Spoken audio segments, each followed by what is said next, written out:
नेता चले गांव की ओर। नमस्कार, मैं अनुराग, आप देख रहे जागो भारत न्यूज़ 24। बढ़ते बाढ़ के विकराल रूप को देखने जायजा लेने पहुंच रहे हैं डोर टू डोर नेता। अभी हमारे साथ जुड़ चुके हैं रविशंकर प्रसाद सिंह उर्फ अशोक सिंह, लोजपा नेता, प्रदेश उपाध्यक्ष। आइए जानते हैं क्या कुछ कहते हैं। क्षेत्र का भ्रमण कर रहे हैं, क्या कुछ देखने को मिला है और क्या कुछ व्यवस्था राहत कोष से यहाँ की जनता को मिला है अब तक, क्या कुछ जानकारी? नहीं, ये दियारा का क्षेत्र है और दियारा का क्षेत्र जो है सो यहाँ के लोग हमेशा जो है सो बाढ़ जैसी जो आपदा है उससे जूझते रहे लंबे समय से। अब अभी जो स्थिति है, हम लोग वहाँ सूर्यगढ़ा से चले हैं और पक्का 2 घंटा लगा हमको आने में। हमारा जो सूर्यगढ़ा विधानसभा क्षेत्र है उसका 1 नंबर पंचायत पिपरिया और 1 number booth Pipariya D बसौना Kanharpur अपथुआ, ये 1 नंबर पंचायत। हम वहां आए, एक कोने पर ये हमारे सूर्यगढ़ा विधानसभा क्षेत्र का हम देख रहे हैं चारों तरफ से जो है अब जीवन किस तरीके से यहाँ चल रहा है। तो यहाँ के लोगों का अदम्य साहस है। ये लोग बच्चे से देखते हैं, अगर दूसरे जगह के लोग आ जाएं, हमको लगता है सिर्फ 2 घंटा जो आने में लगेगा तो चारों तरफ कहीं जमीन नहीं नजर आता है, तो दूसरा लोग का तो वहीं से साहस टूट जाएगा। ये लोग तो इतना साहसी हैं कि जीते हैं। अब यहाँ राहत कार्य जो रिलीफ है, फसल पूरा का पूरा खत्म हो गया और अब आदमी के खाने से ज्यादा यहाँ मवेशी के खाने, चूंकि दियारा का क्षेत्र है और यहाँ कृषि और पशुपालन यही 2 आधार है जीविका का, और ये दोनों पर अब आफत आ गया, बाढ़ अर्ली आ गया। अब समझिए अभी से 1 से 1.5 महीना तक आदमी के खाने से ज्यादा पशु चारा का किल्लत होगा। सरकार कितना कर पाती है, हम तो मांग करेंगे सरकार को कि इसका व्यवस्था करे। अब नाव का भी व्यवस्था नहीं है इन लोगों का भी। भूषण बाबू बता रहे थे इनका व्यक्तिगत नाव, ये लोग अपना व्यक्तिगत साधन से बाढ़ के समय में भी बाढ़ से जूझ रहे हैं। प्रशासन का अभी तक कुछ यहाँ नहीं आया। तो यहाँ के जनता का महत्वपूर्ण मुद्दा है कि हमको राहत से ज्यादा बेहतर हमको चाहिए अभी सड़क, जो कि यहाँ से कंदरपुर से ओलीपुर को जोड़ने वाली जो मुख्य सड़क होता है, सड़क को लेकर विशेष मांग यहाँ का जनता की। सड़क की जो मांग है ये काफी पुरानी मांग है, ये 10 साल 15 साल से है। करीब करीब पिछला 20 साल के नीतीश बाबू के शासन काल में करीब करीब गांव सड़क से जुड़ गया, लेकिन ये दुर्भाग्यशाली पंचायत है जहां की 1 से 1 सक्षम जनप्रतिनिधि हैं, लेकिन आज तक सड़क का कोई समाधान नहीं निकला है। और ये कहना सही है, लेकिन अब बाढ़ के समय में तो बाढ़ की बात होगी, लेकिन यहाँ के लोग का ये कहना और बिल्कुल जायज है। हम पिछला चुनाव में भी यहाँ आए थे, तो आसीन के महीना में आए थे, अक्टूबर में, और हमको याद है कि उस समय भी हम बाइक से आए थे, गाड़ी नहीं आ पाई थी। आप सोच सकते हैं, तो ये मांग इनकी बिल्कुल जायज है।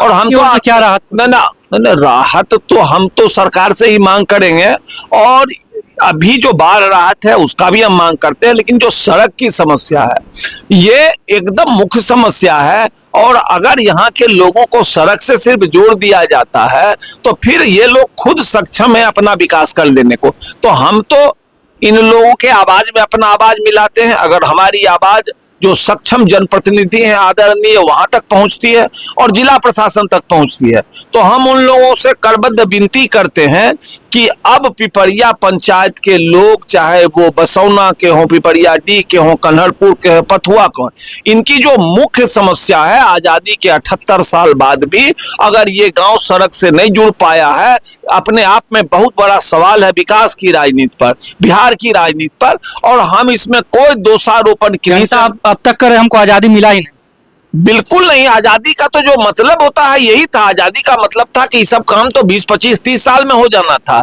कम से कम सड़क से जुड़ने का, स्वास्थ्य का, शिक्षा का। लेकिन जब सड़कें से नहीं जुड़ पाए हैं तो अन्य चीज का बात हम लोग क्या करें। तो हम मांग करते हैं और निश्चित रूप से आने वाले समय में हम लोग करेंगे। ये तो इनके अंदर का दर्द है कि अब कहते हैं कि जब सब कुछ करके हार गए तो चाहते हैं कि हम लोकतांत्रिक प्रक्रिया का बहिष्कार करें, वो उचित नहीं है। लेकिन अब तकलीफ होता है तो लोग कुछ भी करते हैं। तो हम उस पर तो इनसे कुछ नहीं कर सकते हैं। और आज तो हम एक नेता के रूप में आए भी नहीं, हम एक परिवार के रूप में आए हैं, परिवार के रूप में मिलने आए, इनके दुख दर्द को देखने आए हैं।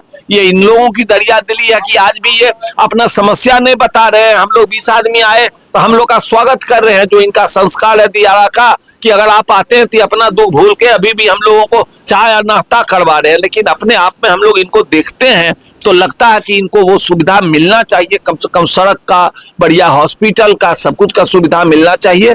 आने वाले समय में अगर अवसर मिलता है तो जहां भी जो भी सक्षम मंच मिलता है हम इनकी आवाज को उठाएंगे। और निश्चित रूप से आने वाला समय जो है 2025-26 में हम मांग करेंगे, आसपास के गांव के लोग सभी हम विनती प्रार्थना करेंगे कि इसका एक रास्ता निकले।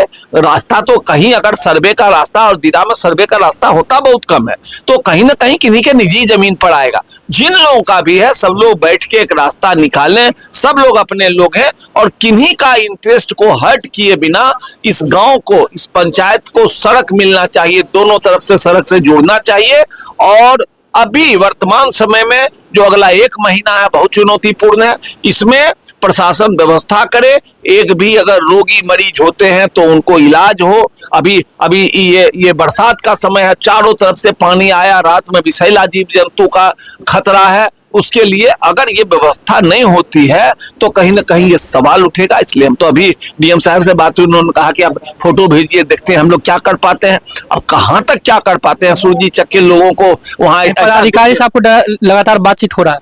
बातचीत करना चाहिए, होता है, पदाधिकारी रिस्पॉन्स भी करते हैं। अभी बात किया तो पदाधिकारी फोन उठाते हैं, पहले सत्ताधारी दल का ही उठाते थे, वर्तमान डीएम साहब कम से कम फोन उठाते हैं, एसडीओ भी उठाते हैं, डीएसपी भी उठाते हैं और बात सुनते हैं। तो हम लोगों का के हाथ में तो अभी यही अधिकार है, हम लोग इन लोगों का बात जो सुनते हैं, देखते हैं, वो बोले और बोल के और इस समस्या को रखें। इन लोगों का जो दर्द है वो बिल्कुल वाजिब है।